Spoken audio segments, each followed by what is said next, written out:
Welcome back, everyone. Are you in a relationship with an alcoholic? Is someone you love struggling with chemical abuse? Or are you recovering after years of abuse from an alcoholic parent or loved one?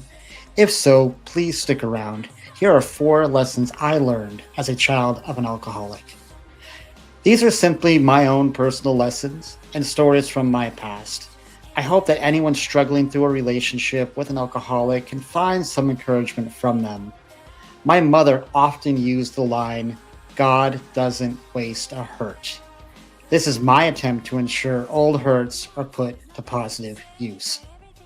I am in no way, shape, or form an expert, and I'm not here to replace professional counseling or therapy. Please seek professional guidance if needed. And a quick note of caution before we dive in, the stories I'm about to share are concerning domestic abuse of a scary and violent nature. Proceed with this video cautiously. The first lesson I learned as a child of an alcoholic is you must kill codependency. As a partner or child of an alcoholic, you will undoubtedly face this challenge. Your inner spirit simply wants to feel more valued, more important to the abuser than their drug of choice. You want to be seen. And the longer this cycle continues, you feel the need to make excuses for their bad behavior and drinking decisions. Oh, he worked a long day today, or well, he's stressed about whatever fill in the blank reason. That's why he's drinking. These excuses help numb the pain of their rejection for you for just a short time. He's choosing alcohol again over me because XYZ reason. Making excuses is acceptance. And as these thoughts run through your mind, you are holding on to hope that your acceptance of the drinking will make them love you. It's normal to feel like our actions can make a positive difference in the situation. If I clean my room better, do more chores, maybe dad will stop drinking. If I get better grades, maybe he'll be calm tonight. If I can just make that perfect dinner, maybe he will be happy. The truth is, none of this helps. Maybe it helps survive the moment, but the more you cling on to this codependent attitude, the more you accept their drinking and bad behavior. Why would they stop? Why change when you're justifying it all for them? An abusive drinker isn't going to stop or change until they actually want to. Often they have to hit rock bottom to see and to feel it. Your codependency is keeping them afloat, keeping them away from needing any reason to change, keeping them from hitting rock bottom. Second lesson I learned, it's not your fault. Let me repeat that. It's not your fault. As my father's drinking and poor behavior continued to spin downward, I can recall a conversation between my mother and my grandmother on my father's side of the marriage. My grandmother looked my mother directly in the face, and I'll never forget this, and said, "He's jealous of the kids, and that's why this is happening." Yes, this grandmother, who loved me and my sisters so much, was willing to blame us, her grandchildren, for her son's drinking. And suddenly, at 8 years old, I was faced with guilt. I'm the reason dad drinks. And before you start feeling bad for 8-year-old me, I can promise you I'm not the only child that has faced this same challenge. The power of codependency is blinding. Nobody in their right mind would blame children for an adult man's drinking problem. But here we are. I'm not sure I'll ever really know the extent of the damage those words had on my childhood. I was never the most confident child anyway, more on the shy side. But I can tell you the weight of those words had staying power. I struggled to make sense of it and struggled even more when Dad's drinking got worse. The more he drank, the more guilty I felt. Luckily for me, through counseling and time with my church family, I was able to overcome this guilt and made peace with it. This is just one example of the power of codependency.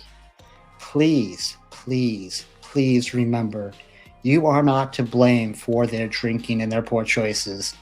You cannot carry guilt over any of it. I know it sounds simple. I wish I had a more eloquent or, scientific explanation for it. However, this is one that's just straightforward for me.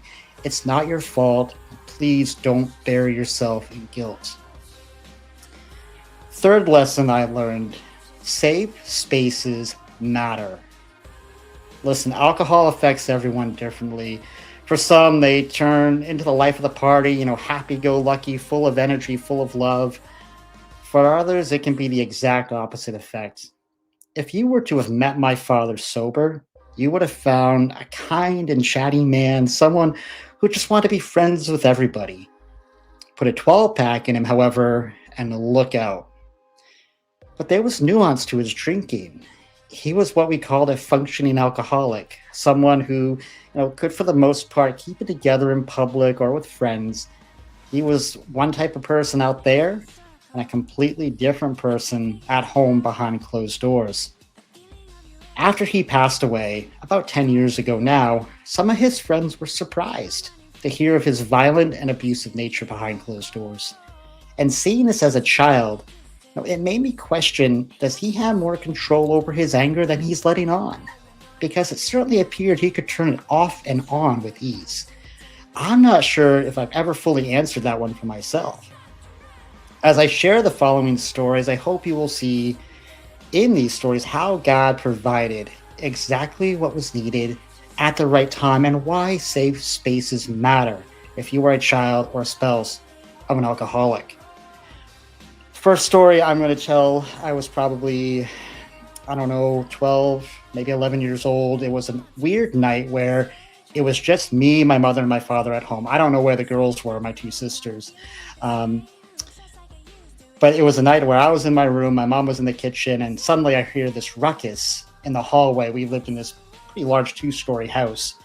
I come out of my upstairs bedroom and I look down the stairs and down into the hallway, and there's my adult father in his underwear on his belly, kicking and screaming and scratching his head like a complete delusional, crazy person, just screaming. I mean, it was about as close to demonic as I've ever experienced, and it was just bizarre.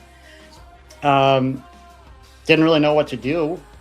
I slowly made my way downstairs and somehow found the courage or found the wherewithal to just very kindly, gently start talking to him.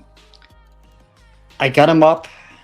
I somehow found the strength to help walk him to the couch, got him on the couch, sat down next to him, and just talked as the TV was playing in the background, and he fell asleep.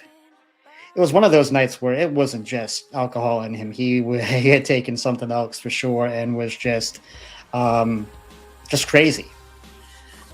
I remember walking out to the kitchen after this incident, and my mother was just out there in tears. And I can tell you, she gave me this hug that, I mean, I've never been hugged that way in my life. You could feel the level of just relief, but overwhelming guilt that my mother had, that here's her 11-year-old son that had to basically, pick his dad up off the floor because he's just having this delusional moment. And it was just crazy. It was crazy. I look at that situation, I look at that particular story as a situation where God provided some perseverance. I'm going to read this verse, Romans 5:3-4. Not only so, but we also glory in our own suffering because we know that suffering produces perseverance, character, and character, hope. And I just look at that situation as just God providing that perseverance to get through that moment. That was, really kind of so scary that I didn't even know quite what I was walking into. A little bit different moment. This is a few years later. And this is a situation where I'll say God provided safety. I'm going to read another verse to you, Hebrews 13:6. So we say with confidence, the Lord is my helper. I will not be afraid. What can mere mortals do to me? So this story, we fast forward 2 or 3 years. I'm probably 13 to 14 years old at the time. It's me and my little sister and my mom at home. My parents were separated at the time, and this was one of those nights where dad had been drinking and calling the house and harassing my mom and, um, threatening all kinds of stuff. And we were pretty scared at that point. Um, at one point, we hear his truck pull in the yard. Me, my little sister, my mom run all the way upstairs into my bedroom, lock all the doors, lock all the bedroom doors, and luckily she had her wireless phone. Of course, this is before the time of cell phones, and immediately called the local police department. We hear him come to the front door, and we had this very thick, I mean, super thick front door, oak wood, and one of those doors we never use. We always use the side entrance. So this door was just old and archaic, and we never really used it. The guy kicks the door in. Like, I don't know how he had the strength to do it, but he kicks the door in. And so we hear that.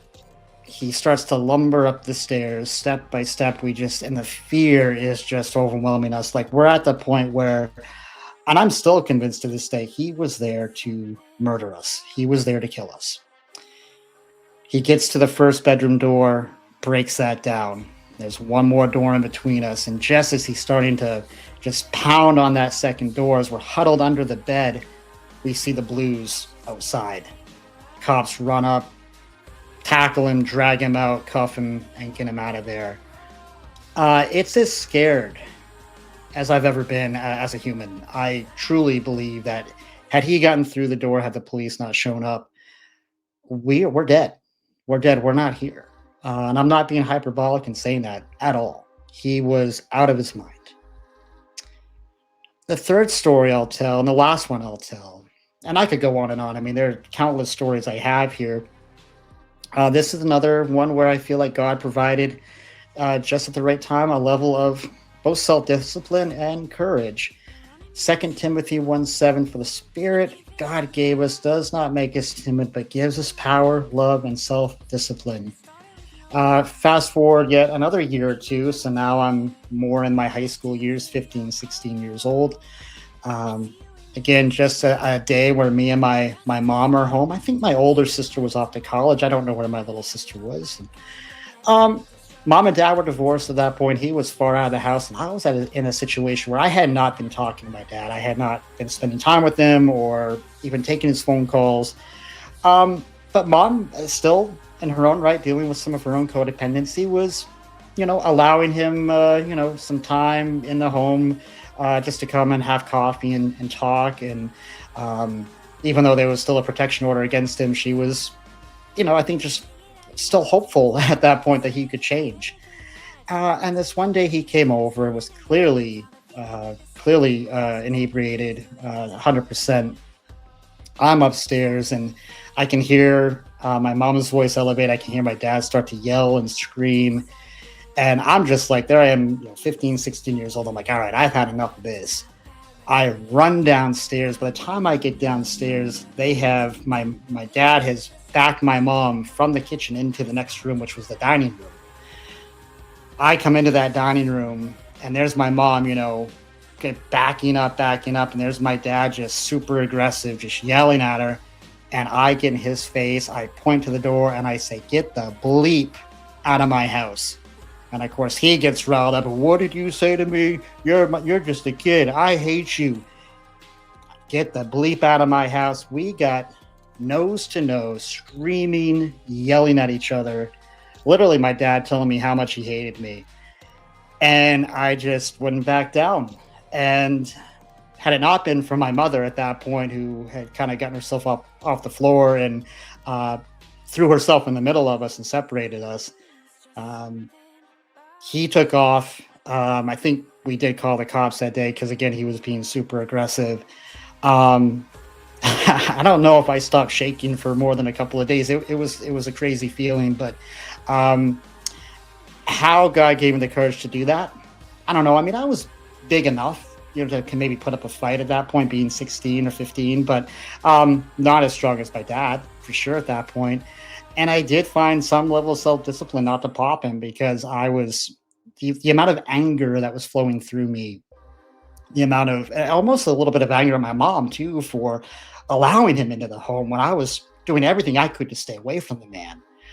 Um, but yeah, it was a very unsafe house, unsafe time, in our family's lives. And through all these stories, and these are just three stories I have here, but God provides perseverance when it's needed. He provides safety when it's needed. He provides courage and self-discipline when it's needed. There were other situations that came up where I wasn't there, whereas my sister's at home that got very violent. And I'm just kind of thankful I wasn't there for those as much as I would have wanted to be there to help protect my sisters. Who knows what happens if I'm there? So, anyways, I'm just so thankful for how God provided us, safe spaces during our time. I just talked about how, all this time at home didn't sound very safe. But what I haven't told you yet is that oftentimes when Dad would act up or when we'd have these situations, we were lucky enough to have, caring families nearby that we could run to. We had our grandparents in the farm that we could go to. We also had our amazing youth pastor and his wife. In any of these homes, I could feel God's grace and assurance that nothing bad could happen. And I felt safe in those times, in those homes.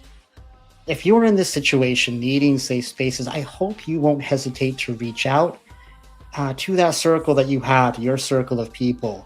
There's no shame in being vulnerable. There's no shame in asking for help. You don't have to go through this alone.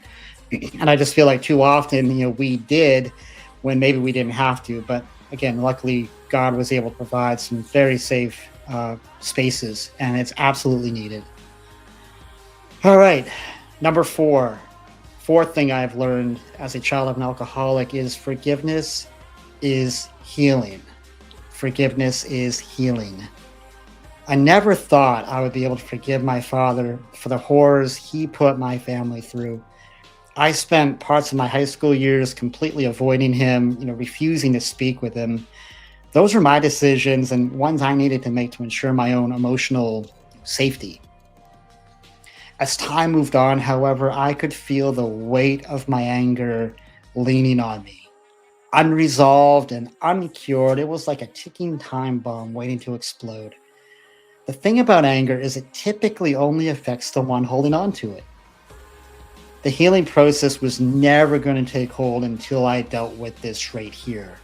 And it took me years to finally give this anger over to Jesus and just let it go. While my dad laid in his hospital bed 2 weeks before passing away, we talked. He was contrite, regretful, acknowledged the pain he had caused, what at least he could remember of it. Some might say, too little, too late. But you know what God said? Just in time. Just in time. In that hospital room, I was able to tell my dad that I forgave him. And I thank God for that moment every day. Yes, it came at the end of his life, and sure, it doesn't mean we could recapture lost years. Those years were gone. But it did mean that he could find some level of peace as he passed away, and I could start the healing process for myself. If you're struggling to forgive, please know you will fail to find resolution. You'll fail to find healing in full until you can give that pain and that hurt over to God. The grace we have received from Jesus is far greater than any wrong this world can ever throw at us. For all the misery my father put us through, God's grace was still greater. Ephesians 4:32. Be kind and compassionate to one another, forgiving each other just as in Christ God forgave you. And again in Colossians 3:13, bear with each other and forgive whatever grievances you may have against one another. Forgive as the Lord forgave you. As we close today, for anyone in this situation struggling to find help or resources, here are some places you can start. And they're running down below. AmericanAddictionCenters.org. And then there's also the Substance Abuse and Mental Health Services Administration, 1-800-662-HELP. That's 1-800-662-4357. You can also typically find information posted at your local town office for help and resources for substance abuse and support. Remember, you are not alone in this battle. Thank you all for watching and listening today. If you're already subscribing to my channel, thank you. If you're new to the channel, I want to say thank you. If you haven't done so and want to stay up to date on upcoming shows, hit that subscribe button down below on the screen. Definitely helps me out a lot. And until next time, everybody, be kind, show love, and God bless.